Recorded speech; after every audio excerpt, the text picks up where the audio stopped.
Bom dia, boa tarde ou boa noite a todos, mas agora de fato, aqui na conversa entre a Luísa e Tatiane, boa tarde.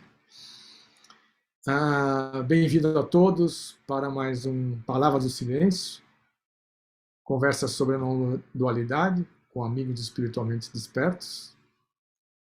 Hoje nós vamos conversar com a Tatiane Guedes, mas antes de falar de Tatiane, queria agradecer a todos que têm assistido, participado, se inscrito no canal, e aí estamos quase completando um ano de conversas, um ano nesse nosso calendário aqui deste mundo que a gente vive, que tem sido muito beneficiosas, frutíferas, felizes, contentes, iluminadoras, esclarecedoras ou contraditórias, diferentes aspectos das experiências desses seres todos. Então agradeço novamente a todos e vamos continuar com esse programa, para a gente poder chamar assim, de Palavras do Silêncio. Hoje com Tatiane Guedes, Tatiane que eu conheci, eu não me lembro exatamente como, mas eu não conheci pessoalmente, eu não conheço ela pessoalmente, mas que tive contato através da experiência dela.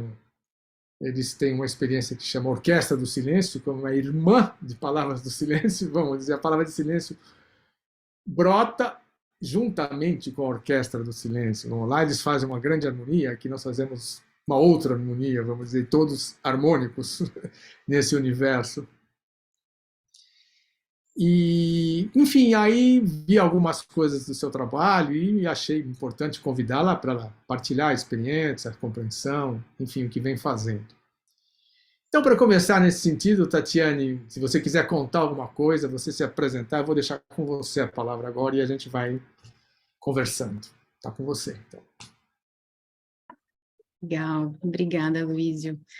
Bom, eu começo assim agradecendo esse espaço. Faz tempo que eu não apareço, estou numa etapa, numa fase mais recolhida, assim, né? Já tive bastante expressiva, mas agora o movimento um pouquinho diferente. Eu estava até experimentando novamente a alegria de estar aqui, assim, dando voz a algo, podendo compartilhar, podendo trocar, né? Conversar. Então, agradeço, sim, por esse espaço.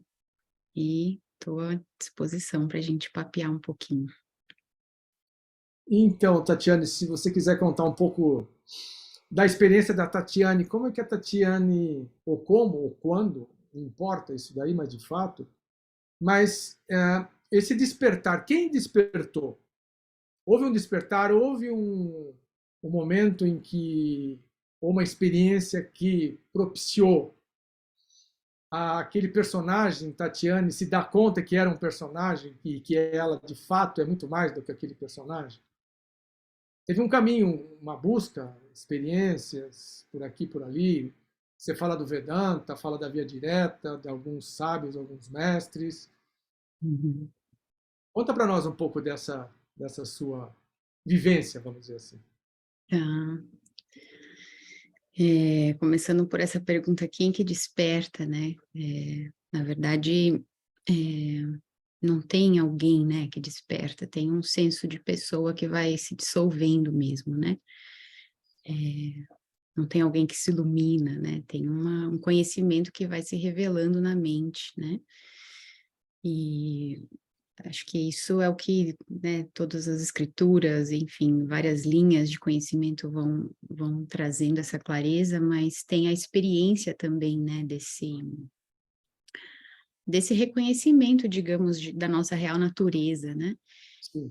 Eu acho que no caso aqui desse corpo-mente Tatiane, vamos chamar assim, a busca foi muito intensa, assim, né? Desde jovem, desde criança, né? Era uma busca inicialmente por cura, né? Por melhoramento, por felicidade, né? A busca por si mesmo, mas muito ligada a Dharma, né? A como viver uma vida mais plena, como me livrar desse sofrimento, né?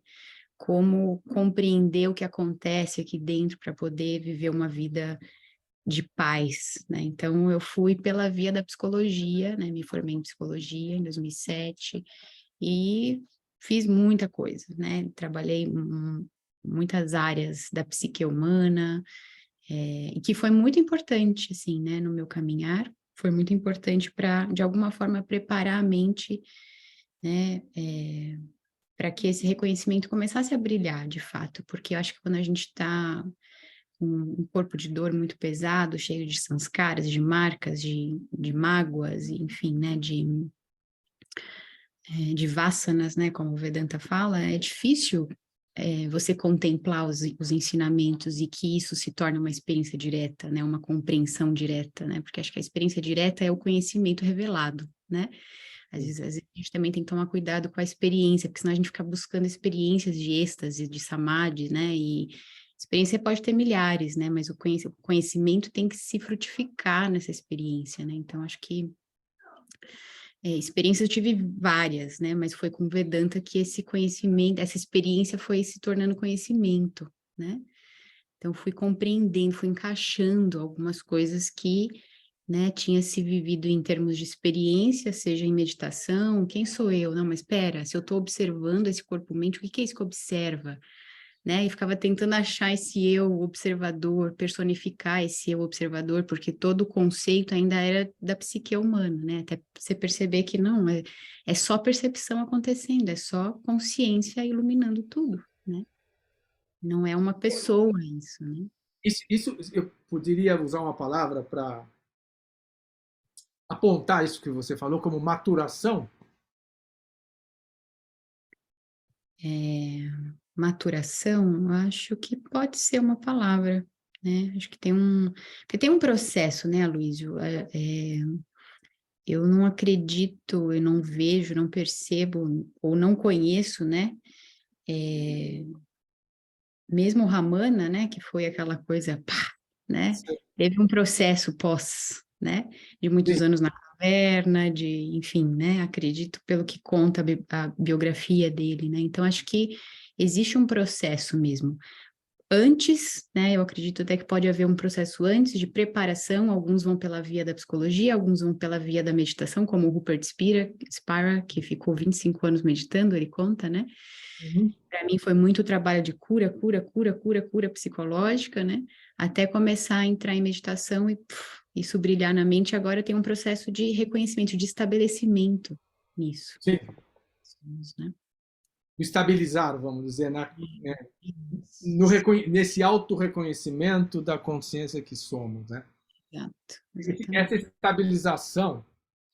Então, vamos dizer, você falou, existem possibilidades, um foram pela psicologia, outros pela meditação, outros pela cura, né? Enfim, outros pelas outras vias que a gente chamaria gradativas, que tem outras, né? Vamos dizer. No meu Uhum. caso, eu tive 30 e tantos anos com sufis, enfim, cada um teve a sua jornada, podemos chamar assim de uma forma genérica, né?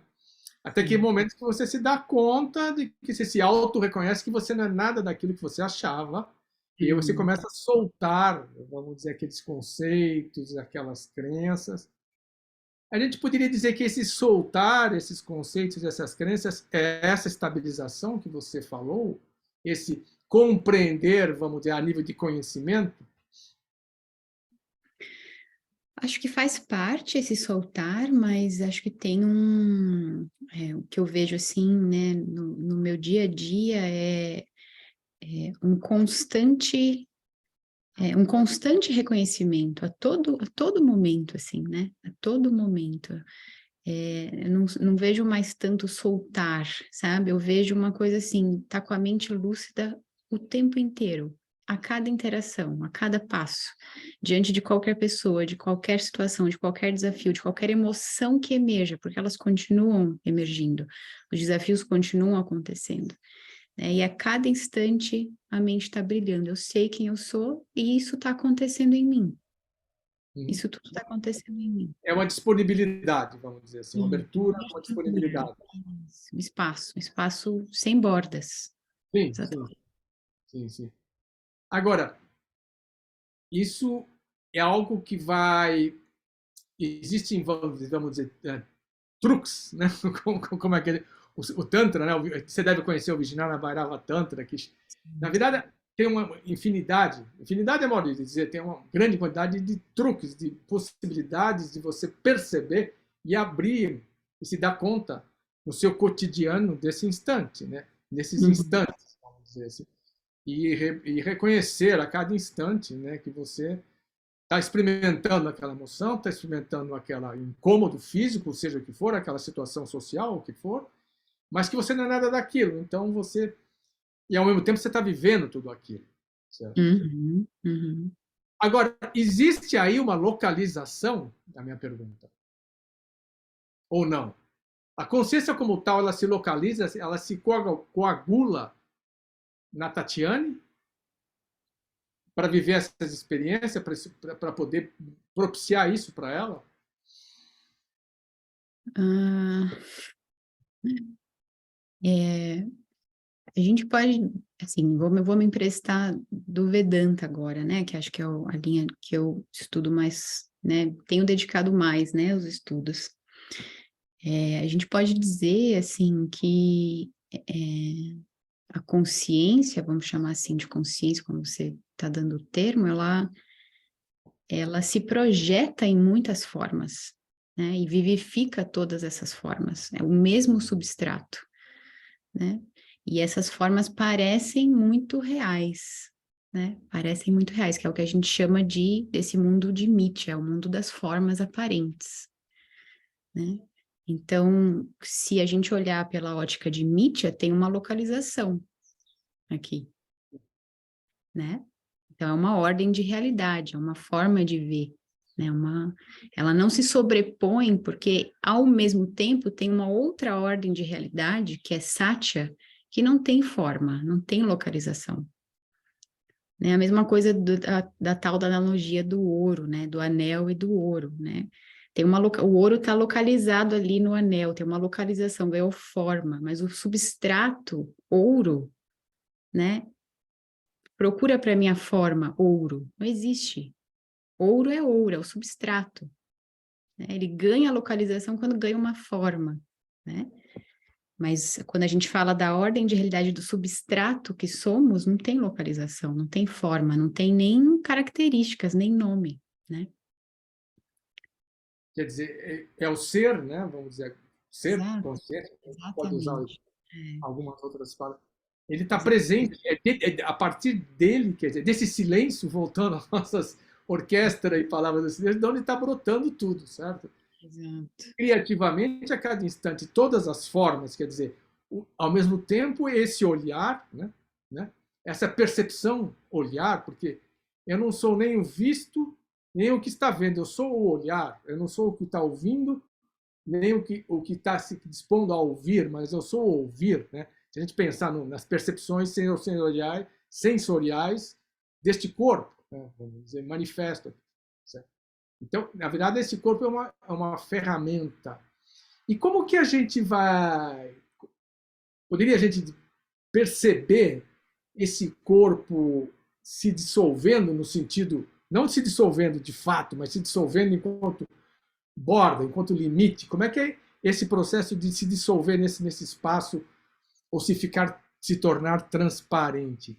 Isso é algo que ele vai acontecendo nesse auto-reconhecimento permanente ou tem alguma experiência que te dá esse experimento e daí você já fica com, vamos chamar entre aspas, esse registro, esse diamante, essa memória? Não sei se eu entendi muito bem, assim, a pergunta, mas eu acho que às vezes tem que tomar um cuidado, ao meu ver, assim, porque essas palavras transcendência, dissolução, sabe? Pode gerar um pouco de bias, né? De viés, assim, de confusão, porque esse corpo, né? E essa mente, que é o corpo sutil, eles são instrumentos para que esse reconhecimento aconteça, né? Você tem que ter uma mente lúcida e um corpo saudável, né? E vivificado, que está sendo vivificado por esse brilho da consciência. Então, uma coisa não exclui a outra, assim, eu no começo, quando eu estava mais em contato com a linha neo-advaita, assim, né, você não é uma pessoa, você não é uma pessoa, você não é uma pessoa, eu ficava buscando uma experiência em que realmente eu ia me descolar completamente das experiências da Tatiane, né? Eu ficava buscando o momento em que, nossa, agora nada mais desse corpo-mente vai me afetar, né?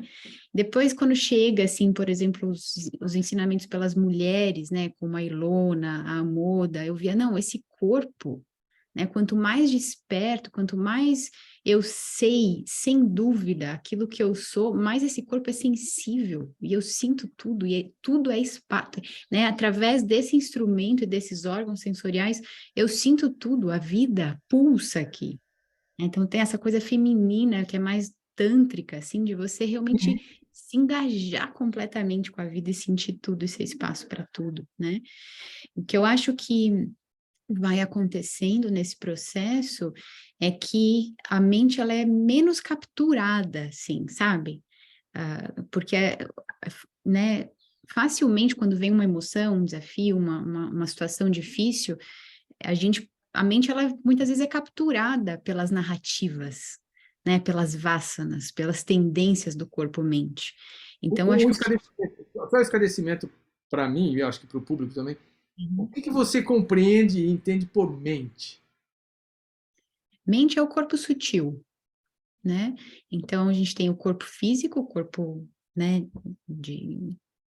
da terra, né? Esse corpo tangível, e a gente tem o corpo sutil, né? A mente como um instrumento capaz, né, de processar emoções, pensamentos, né? Memória. Então, a gente tem, dentro do Vedanta, quando a gente fala corpo sutil, a gente tem mente, a gente tem o intelecto, que aí, né, a parte luminosa que está realmente recebendo todo o brilho da consciência, digamos assim, as emoções e o corpo de memória também. Então, mente é o corpo sutil, né? Tá, Então, isso que eu entendo por mente, tá?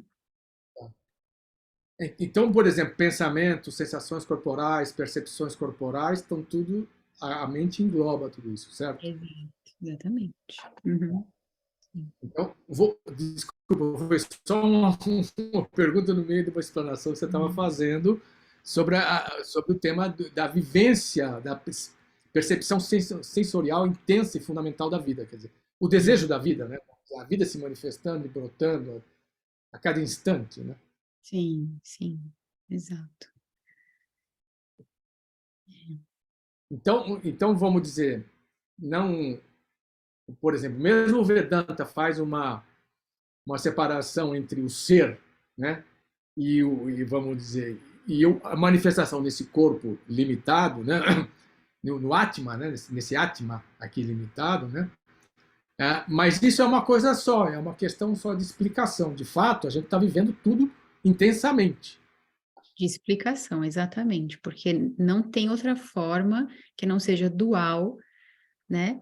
Não existe, a linguagem por si só é dual, de tentar Sim. explicar aquilo que não é dual, né? Então é Quer um dizer, desafio eterno, assim, né?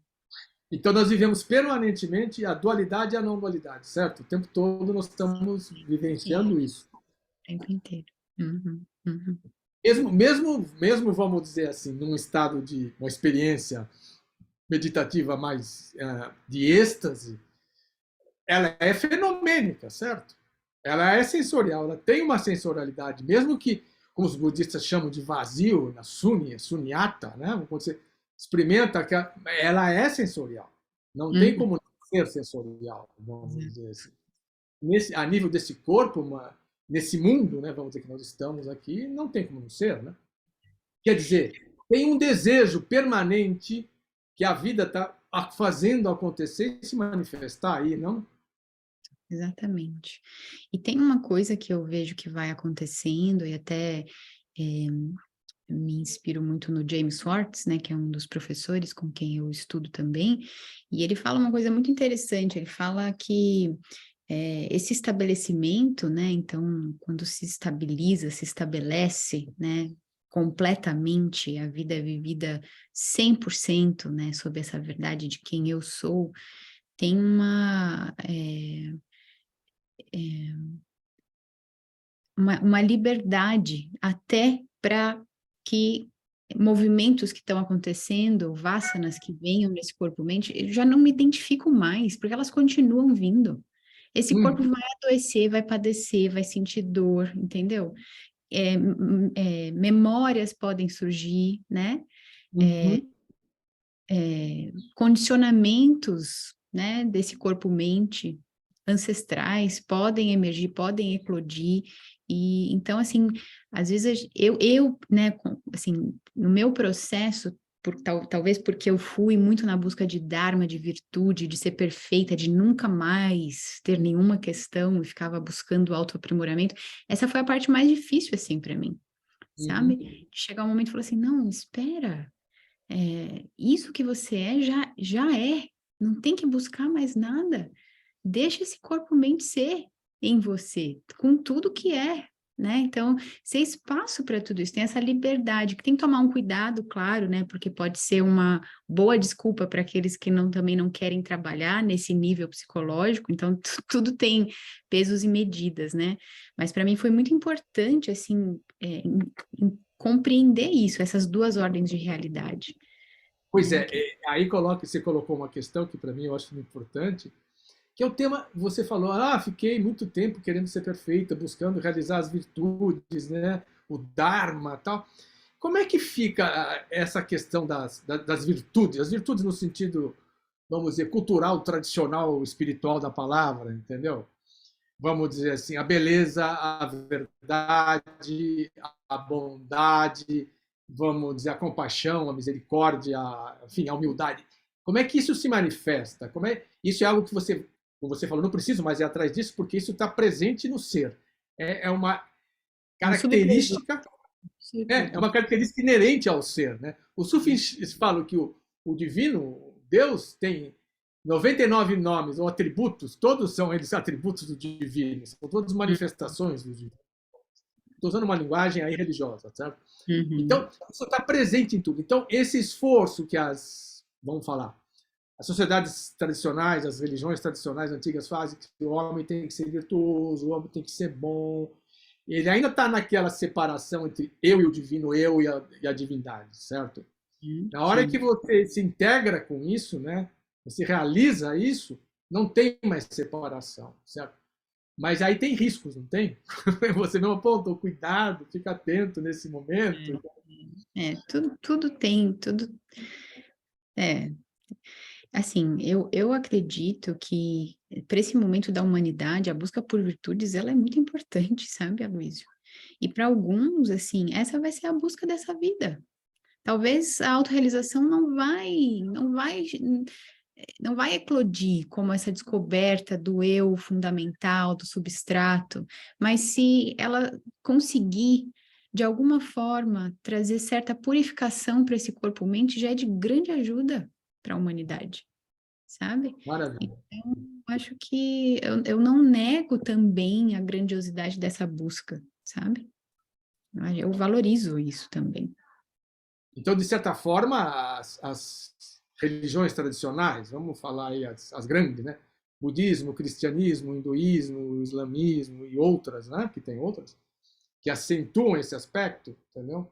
Elas têm ainda, de certa forma, uma função, vamos dizer, para Sim. vamos dizer, equilibrar um pouco essa humanidade que vivemos, esse tempo que vivemos. Né? Exatamente. Agora, o que acontece é que conforme, né, se é da vontade da vida, porque tudo é a vida se experimentando, né? Se em um Sim, determinado corpo-mente existe esse chamado, essa pergunta existencial, quem sou eu? Quem sou eu? Mas espera, quem sou eu? Quem sou eu? Se isso começa, né, a, a trazer essa provocação, né, e a pessoa começa a ter contato com corpos de conhecimento, seja através de qualquer linha de conhecimento, mas que aponte para essa verdade última, naturalmente esse reconhecimento também desperta, sabe, uhum, essas virtudes, esses atributos divinos, porque o reconhecimento daquilo que somos fundamentalmente abre o coração, sim, né? Se você se vê em tudo, tudo é você, né? Na verdade, tem um derretimento, assim, né? Eu percebo também, porque eu tenho uma via de estudo também através das medicinas da floresta, e tem, em muitos momentos, eu noto, assim, essa abertura do coração e tudo é o divino, né? É um amor gigante que às vezes, será que eu dou conta nesse corpo humano, nesse instrumento humano, a gente dá conta de sentir tamanho amor, viver com esse coração aberto, sabe? Amando tudo e todos, é um derretimento total, absoluto, né? Mas vamos dizer, numa situação de, entre aspas, uma situação que pode, há um conflito, não tem a compreensão do outro. Como isso é assimilado, vivido, experienciado pela Tatiana? Como assim? Se a Tatiana... Vamos pegar um exemplo bem cotidiano, bem absurdo, sei lá, qualquer. Você estava caminhando na rua, o outro passa e te dá uma cotovelada, entendeu? Sei lá, na Uhum, calçada, coisa mais simples possível, entendeu? uhum. Como que, como é que, essa é uma experiência, até um outro passa, você está dirigindo o seu carro, no trânsito tranquilo, ali numa boa indo, de repente Uhum, um passa xingando você porque supostamente você fez algo que incomodou a ele. Entendeu? uhum. Olha, acho que não dá para te dizer, né, uma, uma coisa geral, assim, depende muito da situação, do contexto, sabe? Sim, sim, sim, sim. Mas o que eu vejo, assim, né, de experiências que, que são vividas aqui, né, é, alguns momentos, por exemplo, que um conflito se instala, eu posso, às vezes, simplesmente seguir só vendo através daquele ego e me conectando com aquela parte mais profunda e amorosa, às vezes não, às vezes é dármico me colocar, às vezes é dármico colocar limites, sabe?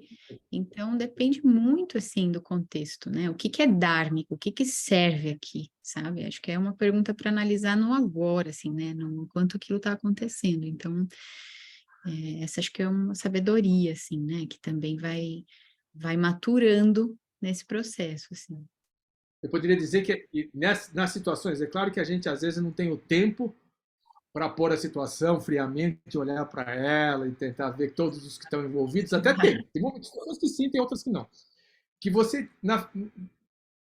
para minha experiência, eu sinto que é uma coisa de buscar a impessoalidade, né? Quer dizer, tentar agir de uma forma o mais impessoal possível.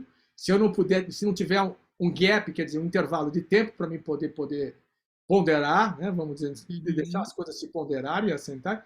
Se é imediato ou impessoal, mas da outra forma também impessoal, quer dizer, o que contribui para que seja bom para toda a situação, para todos os que estão envolvidos e tudo mais, e tentar, né, como você falou, dármico é ser impessoal, quer dizer, para o conjunto, como é que traz harmonia, equilíbrio para esse todo. E uhum. às vezes, e às vezes uma situação dármica pode ser tirar uma espada. Eu estou usando uma metáfora, certo? Tirar uma espada falando, Juna, não encoste aqui, entendeu? Certo? é a Juna às vezes, né? Põe a espada no seu peito. Então a Arjuna não, a Arjuna teve que matar mesmo, mas ainda usando a imagem da espada. Porque tem uma história que os sufis contam que tinha o profeta Muhammad e tinha os 4 depois califas guiados que vieram em seguida dele, e tinha o Ali. O Ali era o sobrinho dele, né? E que o Ali tinha uma espada que tinha 2 pontas e que ele, enfim, eles eram guerreiros, eles tinham uma história de guerra, também enfim, lá do conjunto cultural social deles naquele tempo, e que eles estavam numa batalha e o Ali estava enfrentando um suposto inimigo e esse inimigo cuspiu na cara dele, do Ali. O Hum, Ali olhou para ele, virou as costas e foi embora. Os colegas, os companheiros do Ali ficaram chocados, mas por que você fez isso? Ele vira e uhum, fala, não, porque na hora que ele cuspiu em mim, o Ali ficou com raiva, ofendido, e o Ali não age com raiva, ofendido. Ele age de uma forma impessoal, ele faz o que tem que fazer. Eu estou contando uma metáfora histórica, entendeu? Quer dizer, sim. se você agir pessoalmente, a chance de desequilibrar a situação, quer dizer que supostamente tem que manter um equilíbrio, né? Porque está tudo aí colocado, né? A disponibilidade para a gente viver isso tudo. Uhum. Acho que talvez o que você quer dizer de agir pessoalmente é agir de forma, eh, na verdade, quem está agindo são os condicionamentos da pessoa, né? Isso. Isso. Eu acho que isso sim, né? Porque muitas vezes é o condicionamento que responde, né? É a emoção que está respondendo, né? À situação. Então, Sim, nesse sentido, com certeza, assim, é uma autoobservação constante, assim, né? Uhum. Mas eu acredito que a vida nos convida muitas vezes a, sim, colocar limites, né? Uhum. Pessoais também, sabe, assim, Claro, claro, né? com certeza. Importante também. Com certeza. Não, porque é uma, vamos dizer, a grande lei da vida é a permanente mutação, certo? E aí, inclusive, tem a sabedoria do taoísmo, do I Ching, então, que é o livro das leis da permanente mutação que vivemos, certo? E as mutações que acontecem no nosso cotidiano, elas propiciam, né?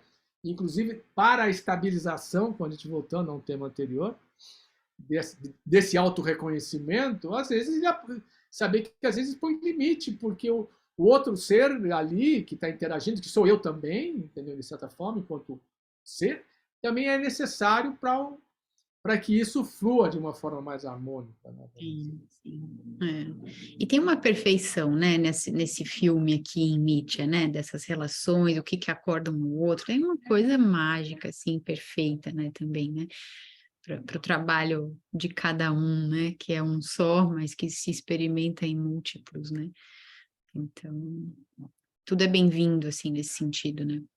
Então é um acolher, né? Vamos dizer, eu poderia dizer no não saber, quer dizer, a gente não tem uma receita, mas a gente está no não saber e acolhendo e disponibilizando para que a coisa se manifeste a cada instante. Sim. Uhum. Porque eu vejo assim, e aí eu vou colocar duas situações, quer dizer, você tem. Inicialmente você falou que tinha aquela. A Tatiana tinha uma busca para o Dharma, para a perfeição, que ela queria exaurir ou sair, né? Não sei exatamente o termo, se foi esse que você usou, o sofrimento. Uhum. Esse era um sofrimento psicológico, certo? Não estou falando de sofrimento físico. O sofrimento físico a gente trata com, enfim, também se trata. Uhum. Uhum. Mas qual é a grande causa, se a gente pode dizer isso?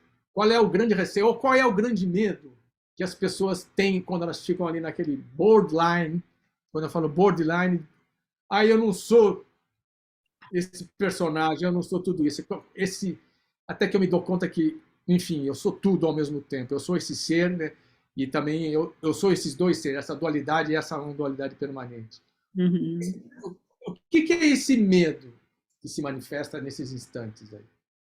As Eu acho pessoas que essa é a etapa do soltar aí, né? Que eu lembro que a gente falou há pouco, assim, porque é, tem não tem como, né, seguir querendo proteger a identidade, assim, sabe? Então, tem um soltar mesmo, e eu não sei, nessa etapa desse reconhecimento, assim, eu experimentei até um pouco de depressão, sabe, assim, que depois eu fui ler, né, Noite Escura da Alma, coisas relacionadas a isso. Tem um livro muito bom do Adyashanti que fala o fim, né, ele conta, acho que é um dos poucos livros que falam do depois do despertar, né, porque o que é Eu li, interessante. É. maravilhoso, me ajudou muito. Porque tinha uma coisa assim, nada mais faz sentido. Uhum, Por que que eu vou ser psicóloga se eu tô ajudando as pessoas a trabalharem um self que nem existe? Para que que eu vou fazer tudo isso? Para que, né? Para quê? Para quê? Né? Tinha um limbo assim, né? Que é um estado um pouco depressivo mesmo, né? Mas foi uma etapa muito bonita de soltar as identidades, totalmente, né? A identidade que tinha sido construída da terapeuta, da que ajudava, da que servia, né, da esposa, da filha, a identidade física, a imagem da Tatiane, sabe? Assim, então, exigiu, assim, um tanto de coragem também, né? E de muita ajuda, eu precisei de ajuda, sabe? Conversar uhum, com pessoas despertas, tirar dúvidas, né? E o Vedanta me ajudou muito nessa época, né? Quando eu comecei a compreender as duas ordens de realidade, Satya e Mithya, ufa, sabe? Calma, né? Integra tudo, né? Porque era assim, não, mas eu não sou nada disso, mas esse corpo-mente está passando por isso ainda. Tem raiva aqui, o que que eu faço então com isso? Sabe? Então é confuso até você ter, né, a exposição de um conhecimento mais completo, assim, é importante, né? Você ter a ajuda de pessoas que possam te encaminhar, para mim foi importante, né, nessa época, assim. Você falou até um estado, uma sensação meio de depressão. Mas tinha algum medo, medo, eu diria assim, um medo primordial de desaparecer? Não, Não. não. Tinha vontade de desaparecer. É porque muitas pessoas contam essa expressão que esse momento vamos dizer, esse turning point, vamos dizer, a transição, esse momento aí que eu estou usando uma imagem de transição, existe um medo, assim, medo disso, medo daquilo, mas na verdade os medos são um medo de desaparecimento desse personagem que tem que ser largado, né? Vamos Sim. dizer assim. Eu já ouvi bastante isso também, né? E já ouvi de pessoas que, por um tempo, eu pude acompanhar, fazer acompanhamento individual, assim, de algumas pessoas que estavam nesse processo, até porque, como eu contava o meu processo em vídeos, algumas me procuravam. Ah, você já viveu isso, então me ajuda, né? E eu via mesmo que muitos sentiam esse medo, assim, dessa aniquilação, né? Mas o meu trabalho, mas e aquilo que eu faço, o que eu vou fazer? Né? Então, que é o apego, né? Medo e apego tá junto ali, né? E, No meu e, caso era uma sensação de tristeza, assim, de não, de sem sentido, de limbo, de niilismo mesmo, sabe? Niilismo. e a Tatiane, com essas ferramentas terapêuticas que ela se apropriou ao longo da jornada, como é que isso é eficiente? Como é que você junta essa com o tema do despertar da não dualidade, da compreensão maior do ser, vamos chamar de Satya, realizar o Satya, entendeu? Como é que você são ferramentas úteis e que você utiliza hoje, hoje e aqui agora, né, no Sim, seu sim, trabalho. sim. Nesse momento da vida, né, do servir da Tatiane, não estou como terapeuta mais, né? Eu estou muito mais cuidando mesmo da organização, né, desse ecossistema que é a orquestra, estou mais nos bastidores, né? Dou um curso aqui e ali, um retiro aqui e ali, mas não atendo mais e parei um pouco, né, com as ferramentas, assim. Mas depois desse reconhecimento, o que me restou foi trabalhar, né, continuei trabalhando, utilizando, depois que eu voltei, né, saí desse período mais depressivo, porque um amigo desperto, ele falou para mim, olha, é muito importante o trabalho terapêutico, sim, né?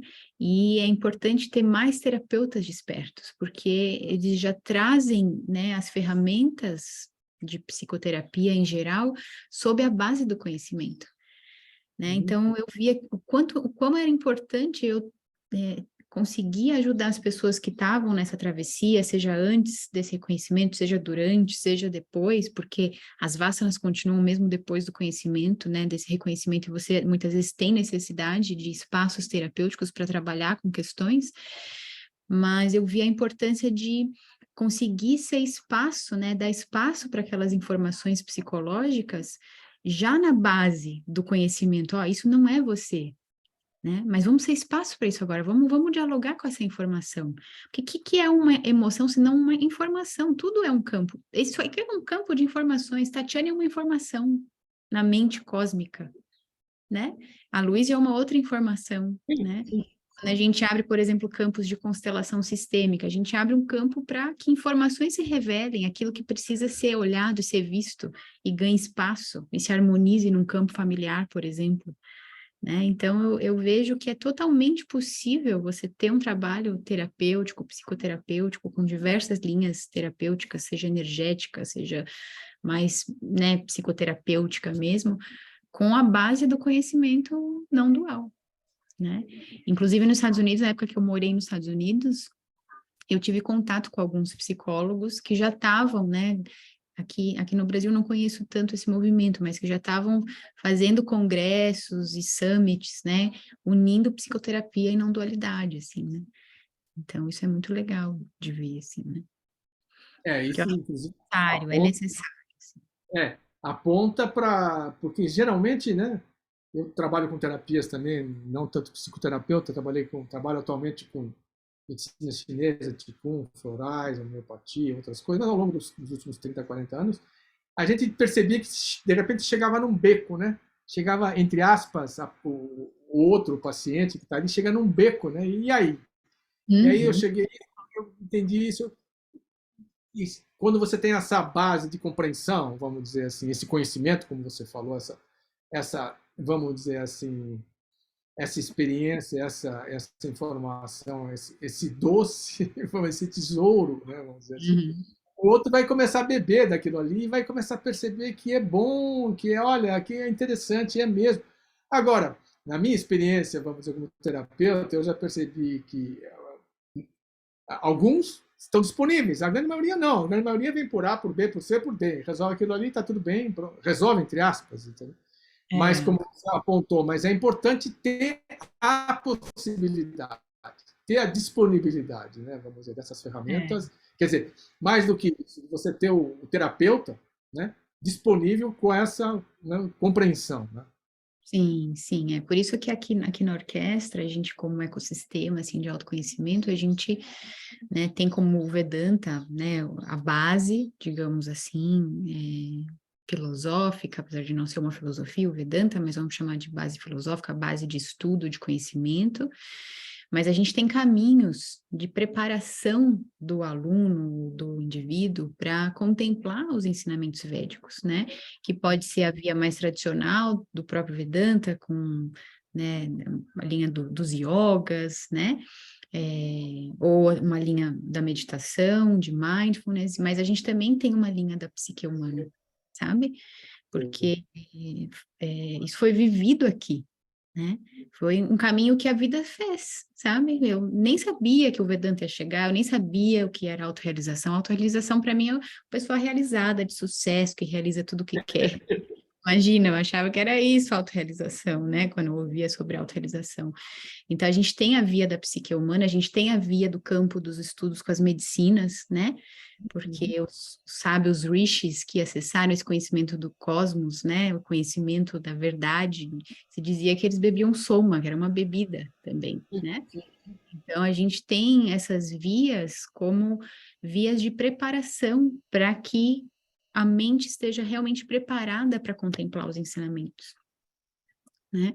Porque muitas vezes você chega num caminho direto ou você fica lá escutando Moody, né? Moody, o Rupert Spira, todos os professores, né, que estão apontando para a verdade, mas se seu corpo mente, seu corpo sutil está cheio de vasanas, de sanskaras, é uma frase bonita do Facebook que você leu, não vai frutificar aquilo.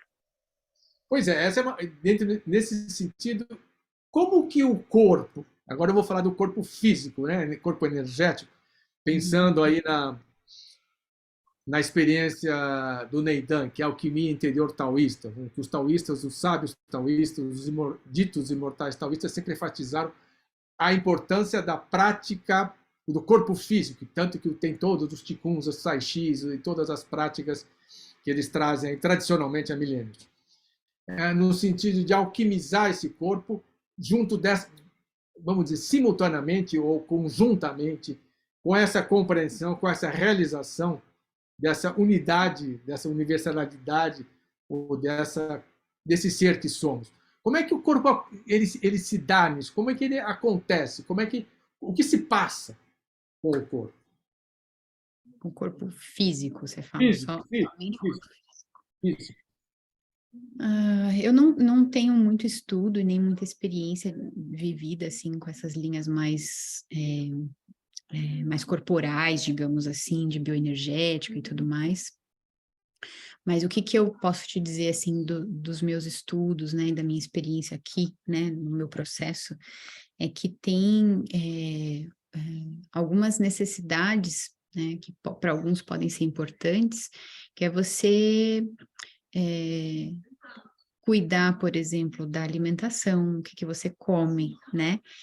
Quanto de alimento satívico, né, mais leve, que traz mais equanimidade para a mente, né, o quanto que você está cuidando do descanso para esse corpo físico, porque esse corpo físico, ele é um bloco, né, de comida, o James fala, isso aí é um corpo de comida, né, Com um certeza. tubo de carne, Zagada falava. Zagada exatamente, né, então um tubo de carne que, enfim, né? Eu, quando entro, por exemplo, em experiência com medicina, vem assim, leva lá, leva o corpo para descansar agora, leva o corpo para se nutrir. Você está levando o corpo, né, para ele ser cuidado. E é importante você cuidar dele, é importante, né? Porque se eu percebo isso, quando passo alguns dias me alimentando mal, a mente perde, ela fica mais rajásica, fica mais agitada, ou mais tamásica, né? Sabe? Então, tudo que se faz nesse corpo, eu acho que as terapias que ajudam né, terapias bioenergéticas, dança, que ajuda a fluir a energia, porque tem blocos de dores emocionais que tá gravado no corpo físico. Sem Muitas, dúvida. Sem dúvida. né? Então, tem muitas terapias que ajudam o quê? A dissolver, descristalizar, né? E tem alguns cuidados que são importantes, né? Mas para quê? Para cuidar da qualidade da natureza da mente, para que a mente esteja o mais atívica possível para poder contemplar, né? E viver em repouso no ser, que é. Né? Exatamente. Quando eu vou citar novamente os taoístas, porque todas as práticas do Neidan, que é a prática, vamos chamar assim, mais avançada do taoísmo, que é a alquimia interior taoísta, é abrir esses canais de energia, que os meridianos são uns dos canais, tem outros canais muito mais profundos, e para a gente poder sintonizar com o universo que somos, porque eles dizem que o homem é a ponte entre o céu e a terra, né? Essa é uma imagem, uma metáfora, certo? E porque aí você começa a fluir com o universo e começa a permitir que esse corpo, como você falou, fique mais sático, mais leve, fica quase transparente, e ele flui com o todo. E aí você tem até os benefícios, como manter um melhor equilíbrio, ter mais saúde, rejuvenescer de algumas coisas, enfim, o corpo, esse corpo físico, a gente sabe que ele tem um fim, uma hora ele vai se desfazer, ele vai acabar, ele vai morrer, falando português claro, né? Mas enquanto isso você pode viver de uma forma que ele seja o mais disponível e transparente possível, como você falou, para ele acolher as experiências que essa mente esteja podendo brilhar aí, para que essa consciência, o divino, possa brilhar nesse corpo da forma mais bela possível, vamos dizer assim, usando uma linguagem. Né? Sim, sim, sim.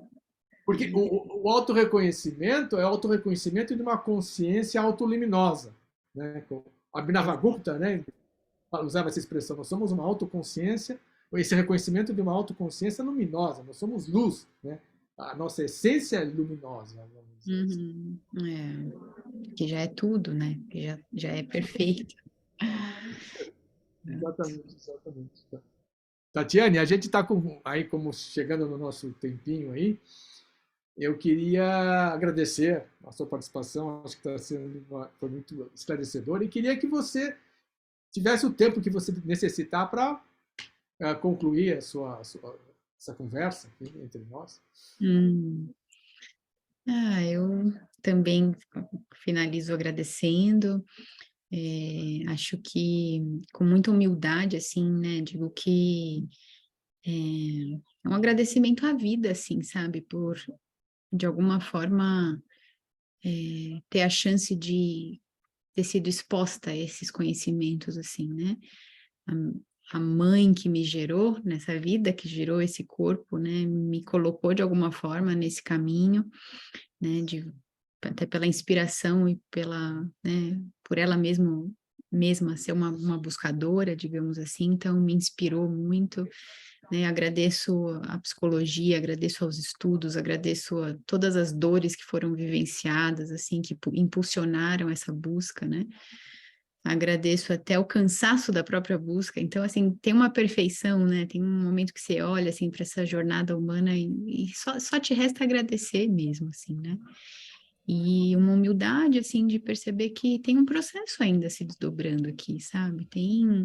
Né, eu sigo expondo a minha mente aos conhecimentos, sigo estudando, né? Sigo contemplando em alguns momentos até com mais dificuldade, assim, sabe? Poxa, tem questões aqui ainda para serem olhadas, né? Como é que eu posso olhar para isso realmente só sendo espaço, né? Sem mais o viés da psicóloga que quer entender de onde vem, por quê, o que eu faço com isso, qual que é o antídoto.